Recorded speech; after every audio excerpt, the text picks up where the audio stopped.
विद्यार्थी मित्रांनो, कसे आहात तुम्ही? आनंदी असालच. पहा विद्यार्थी मित्रांनो, तुम्हाला गोष्टी आवडतात का? आवडत असतीलच. प्रत्येकाला गोष्टी ह्या आवडतात आणि गोष्टीतले जे वेगवेगळे पात्र असतात ते देखील आपल्याला आवडतात. गाणी गोष्टी यांचे तास ज्या वेळेस असतात त्यावेळेस आपल्याला खरी गंमत वाटते. चला तर मग आज आपण आपल्या इयत्ता 4थी मराठी विषयामध्ये पान क्रमांक 14वर एक भाग दिलेला आहे. आम्ही कथा लिहितो. आम्ही कथा लिहितो. गोष्ट म्हणजेच कथा. पहा विद्यार्थी मित्रांनो, आता तुम्हाला गोष्ट ऐकायची नाही आहे तर तुम्हाला स्वतः गोष्ट अर्थातच कथा लिहायची आहे. आपले काही पाठ झाल्यानंतर मराठीच्या पुस्तकामध्ये तुम्हाला लेखनाची गोडी लागावी, तुम्हाला अभिव्यक्त होता यावं, तुमचे विचार मांडता यावे, यासाठी लेखन हे सदर आपलं जोपासलं जावं. ते कौशल्य आणि तुमच्या भावनांना एक वेगळी वाट मिळावी यासाठी हा भाग पाठ्यपुस्तकामध्ये दिलेला आहे. चला तर मग त्याच्यातला पहिलाच भाग आहे आम्ही कथा लिहितो. कथा लिहिण्याचा भाग आहे. वेगवेगळ्या कथा, वेगवेगळ्या गोष्टींची पुस्तकं आपल्या ग्रंथालयातून तुम्ही वाचलेली आहेतच. तर या कथांमध्ये आपल्याला वेगळी गंमत येते. मग ह्या ज्या कथा असतात या आपण दुसऱ्यांनी लिहिलेल्या कथा आपण वाचत असतो. मात्र आता तुम्हाला स्वतः कथा लिहायची आहे. कथा लिहिण्यासाठी तुम्हाला काय करायचं आहे तर ज्या पद्धतीने ज्या वेळेस मूल लहान असतं त्याला चालता येत नाही त्यावेळेस तो काय करतो, कशाचा तरी आधार धरतो, उभं राहण्याचा प्रयत्न करतो. मग नंतर त्याला पांगळगाडी दिली जाते किंवा वॉकर दिलं जातं, त्याच्या साह्याने तो चालण्याचा प्रयत्न करतो. आणि एक वेळ अशी येते की ते वॉकर काढलं जातं आणि लहान मूल अतिशय वेगाने, अतिशय धिटाईने धावायला सुरुवात करतं. तर तुम्ही जर स्क्रीनवर पाहिलं तर स्क्रीनवर तुम्हाला पान नंबर 14 पुस्तकातलं पान नंबर 14 तुम्हाला दिसत असेल. आणि ज्या वेळेस तुम्ही कथा लिहिणार त्यावेळेस मराठीचं पुस्तक उघडायचं आणि पान नंबर 14 देखील तुम्ही घ्यायचा आहे. मी देखील आता आज त्या पुस्तकाचा वापर करणार आहे. इयत्ता 4थी बालभारती तुम्हाला स्क्रीनवर हे चित्र आणि काही मजकूर त्या ठिकाणी तुम्हाला दिसेल. तर बघा, तुम्हाला चित्र दिसत असेल. मी सूचना वाचतो. आम्ही कथा लिहितो एक असं तुम्हाला स्क्रीनवर दिसत असेल. आणि एक सूचना दिलेली आहे. सूचना अशी आहे, खालील मुद्द्यांच्या आधारे कथा पूर्ण करा. आता मी मगाशी तुम्हाला वॉकरचं सांगितलं तर लेखनामध्ये आपल्याला चांगली गती यावी, आपल्याला व्यवस्थित लिहिता यावं, आपल्याला काहीतरी आधार मिळावा म्हणून इथं काही मुद्दे दिलेले आहेत आणि त्या मुद्द्यांना धरून त्यातील पात्र वापरून तुम्हाला कथा लिहायची. बाळांनो, यातील गंमत म्हणजे प्रत्येकाला स्वतःच्या मनासारखी कथा तयार करता येईल असं माझं कुठलंही बंधन नाही. किंवा पाठ्यपुस्तक निर्माण करणारी जी महनीय मंडळी आहे त्यांचीसुद्धा अशी इच्छा नाही की त्यांच्या इच्छेप्रमाणे किंवा आमच्या इच्छेप्रमाणे तुम्ही कथा लिहायला हवी. तर तुमच्या मनाने तुम्हाला जशी येईल त्या पद्धतीने तुम्ही कथा लिहिण्याचा प्रयत्न करायचा आहे. मग ही कथा तयार करा आणि तुमच्या घरी, आता वर्गात मित्र राहिले असते तर तुम्ही मित्रांना वाचून दाखवली असती, तर तुम्ही तुमच्या आईवडिलांना, बहीण भावांना ती ऐकवून दाखवा. तयार केलेल्या कथेला शीर्षक द्या. शीर्षक हा शब्द लिहिताना तुम्ही काळजी घ्यायची. शीर्षक शब्द असा लिहायचा. शीर्षकचा अर्थ होतो नाव. शीर्षक, दुसरी वेलांटी द्यायची शीर्षक म्हणजे तुमची तयार झालेली जी कथा असेल त्या कथेला तुम्ही शीर्षक द्या. शीर्षक म्हणजे नाव. मग मी जे नाव देईल तेच नाव तुम्ही द्या किंवा तुमच्या मित्र जे देईल तेच द्या असा हट्ट नाही. तुम्हाला जे वाटेल त्या गोष्टीला, या कथेला तुम्ही नाव द्यायचं आहे. जर तुम्ही स्क्रीनवर बघत असाल तर मी मुद्दे तुम्हाला वाचायला देतो. तुम्ही आधी हे मुद्दे स्वतः वाचून घ्यायचे. आता तुम्ही माझ्या शेजारी नाहीत म्हणून मी तुम्हाला मुद्दे वाचून दाखवतो, पण माझ्यानंतरसुद्धा तुम्ही हा व्हिडिओ पाहिल्यानंतर स्वतः हे मुद्दे वाचायचेत आणि त्याच्यावर विचार करायचा. घनदाट जंगल. आता हे जे मुद्दे दिलेले आहेत बाळांनो, हे मुद्दे पूर्ण वाक्यात दिलेले नाहीत, फक्त मुद्दे दिलेले आहेत. घनदाट जंगल, वाघ आणि त्याचं पिल्लू. मग तुमच्या लक्षात आलं असेल की ही जी गोष्ट आहे, ही जी कथा आहे, ही जंगलावर आधारित आहे. आणि या कथेतले पात्र कोण आहेत? वाघ आणि त्याचं पिल्लू. त्याच्यानंतर समस्या काय आहे मग पुढे? पिल्लू बोलत नाही, म्हणजे पिल्लूला बोलता येत नाही आहे या कथेतल्या पिल्लूला. मग या पिल्लूला बोलणं शिकवायला पाहिजे. यासाठी पुढचा मुद्दा आहे, बोलायला शिकवण्यासाठी मांजरीची नेमणूक केली जाते. वाघोबा मांजरीची नेमणूक करतात. मग मांजर बोलते कशी? तर ती म्याव म्याव करते. मग म्याव म्याव करून ती शिकवण्याचा प्रयत्न, फक्त प्रयत्न म्हटलं आहे, करते वगैरे तिथं क्रियापद जोडलेलं नाही आहे. वाघोबा वैतागतो कारण ते पिलू काही शिकत नाही. पुढचा मुद्दा आहे, आता शिकवायला गाढवदादा येतात. परत त्यांचं ओरडणं तर माहिती तुम्हाला, ओरडत नाहीत, ते खिंग काढतात. ते खिंग काढायला सुरुवात करतात. हा पुढचा मुद्दा आहे. पुन्हा वाघोबाचा वैताग आणि पिल्लू पण हैराण. तिसऱ्या वेळी बैलाची नेमणूक केली जाते. वाघोबाचा वैताग अजून वाढतो कारण पिलाला बोलताच येत नाही. एक दिवस पिल्लू जंगलात फिरतं आणि दबा धरून बसलेला एक शिकारी असतो. दबा म्हणजे तो लपून प्राण्यांची शिकार करतो, त्याच्याकडे बंदूक असते. पिल्लावर तो बंदुकीचा नेम धरतो. पिल्लू डरकाळी फोडतं आणि शिकारी धूम ठोकतो. वाघोबा खुश. तर विद्यार्थी मित्रांनो, तुमच्या लक्षात आलं असेल की ही कथा आहे जंगलातली आणि जंगलातल्या वाघोबाची आणि त्याच्या पिलाची. हे वाघोबा आणि पिलू ही दोन पात्र या कथेत झाले. कथेमध्ये पात्र खूप महत्त्वाचे असतात. ज्या वेळेस तुम्ही वेगवेगळ्या सिरियल्स, वेगवेगळे चित्रपट बघतात, त्याच्यामध्ये जे हिरो असतात किंवा अभिनय करणारे जे कॅरेक्टर्स असतात त्यांना मराठीत म्हणतात पात्र. तर याच्यात एक पात्र आहे वाघाचं, त्याच्या पिल्लूचं. नंतर शिक्षक म्हणून पिलाला बोलता यायला पाहिजे म्हणून शिक्षक म्हणून प्रथम नेमणूक होते मांजरीची. मांजर म्याव म्याव करून शिकून जाते, पण मांजरीला काही ते शक्य होत नाही आणि पिलू काही बोलू शकत नाही. मग नंतर नेमणूक होते, वाघदादा नेमणूक करतात गाढवदादाची, पण गाढवदादांचं जे खिंकाळणं असतं ते ऐकून उलट पिलू वैतागतं आणि त्यांच्याकडूनही ते शिकत नाही. मग बैलाची नेमणूक केली जाते. परत ये रे माझ्या मागल्या बैलाकडून सुद्धा ते पिलू शिकत नाही. मग नंतर एके दिवशी काय होतं, ते पिलू फिरत असताना शिकारी येतो. शिकारीला तो पाहतो आणि डरकाळी फोडतो. डरकाळी फोडल्यानंतर त्याला बोलणं सुरू यायला लागतं आणि वाघ खुश होतो. अशा पद्धतीने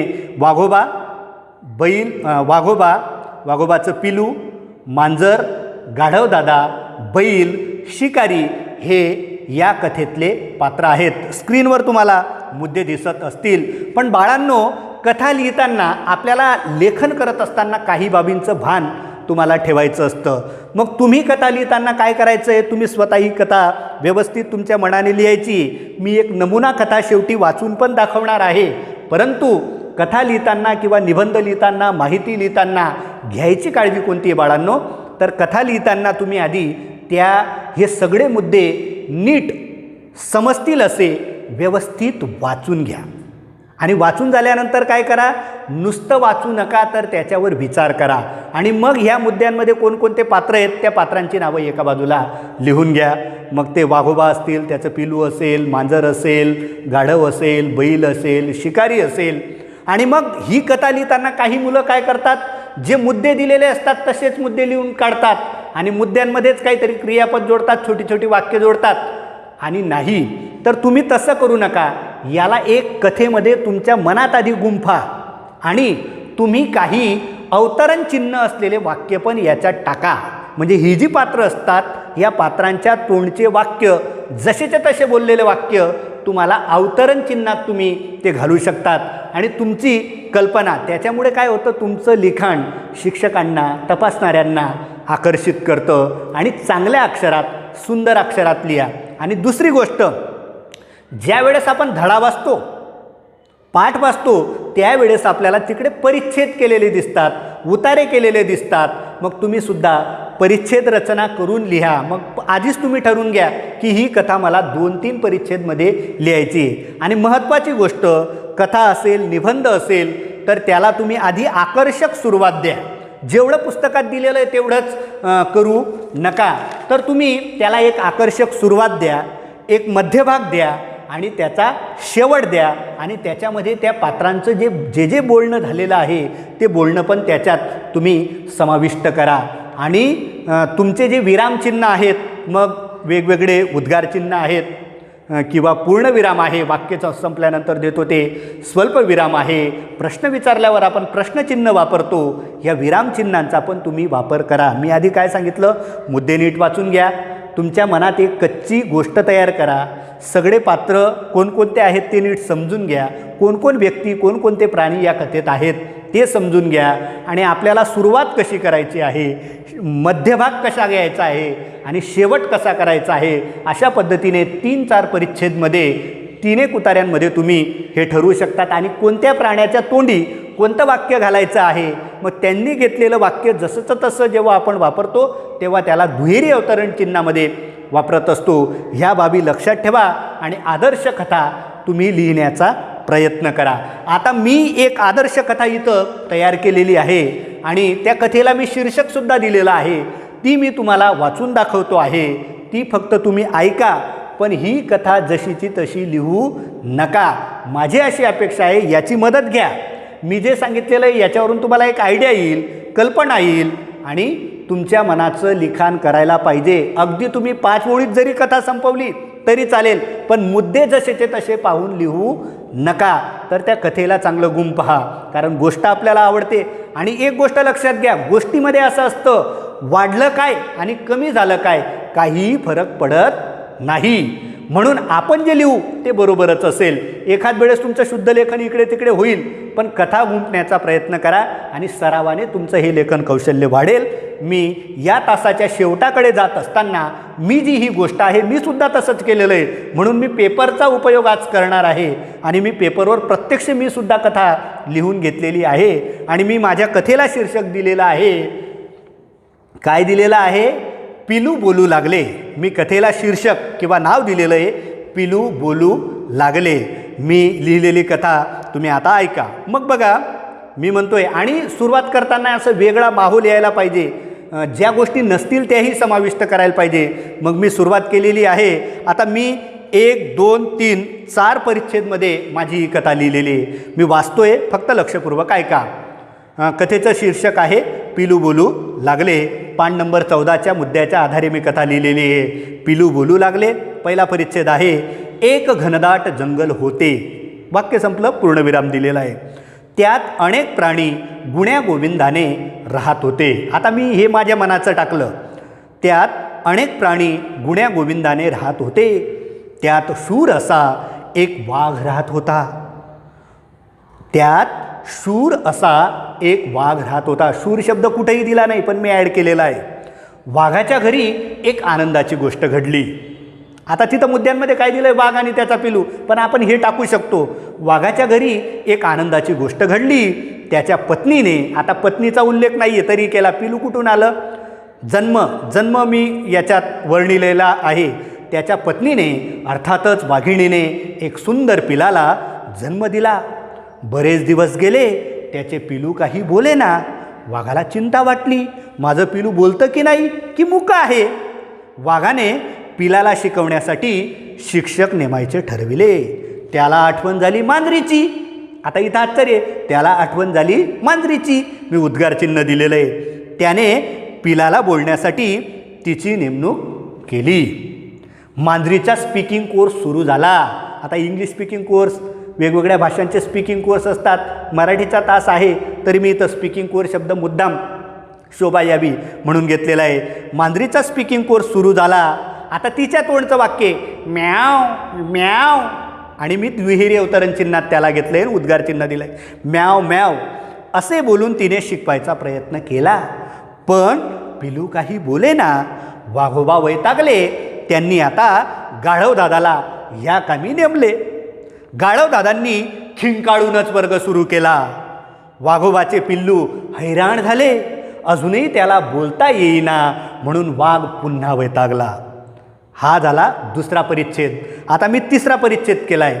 तिसऱ्या वेळी वाघदादा बैलालाच शिक्षक म्हणून नेमतात, पण काहीच उपयोग होत नाही. वाघोबाचा वैताग वाढतो. वाघोबा मनाशीच म्हणतात. आता म्हणतात, वाघोबाच्या तोंडचे वाक्य आहेत, वाघोबा मनाशीच म्हणतात. दुहेरी अवतरण चिन्हात तोंडच्या वाक्याच्या आधी स्वल्पविराम येतो आणि मग दुहेरी अवतरण चिन्हात आजपासून स्पीकिंग क्लास बंद.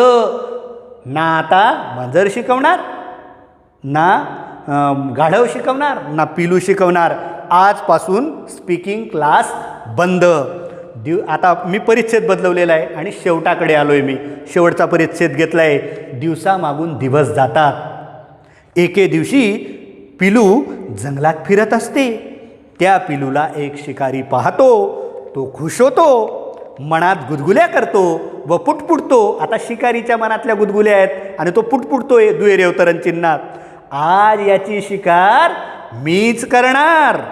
आणि तिथं दुहेरी अवतरण वाक्यचिन्ह पूर्ण झालं. शिकारी दबा धरून बसतो. पिलावर बंदुकीचा नेम धरतो. पिल्लाची व शिकाऱ्याची नजरानजर होते. अचानक पिल्लू डरकाळी देतो. शिकारी धूम ठोकतो. हे सर्व पाहून वाघोबा खुश होतात व म्हणतात, म्हणजे शेवट मी वाघोबाच्या तोंडचं वाक्य घेतलेलं आहे दुहेरी अवतरण चिन्हात.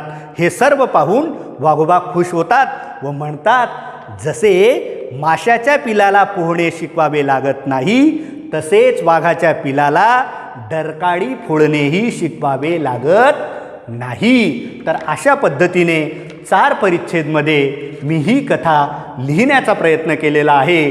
तुम्हीसुद्धा कथा लिहिण्याचा प्रयत्न करा. ही कथा लिहिण्यासाठी तुम्हाला शुभेच्छा. तुम्ही नक्की प्रत्येकजण ही कथा लिहिण्याचा प्रयत्न करणारच आहेत, माझा विश्वास आहे. ह्या लेखनासाठी तुम्हाला शुभेच्छा. Take care.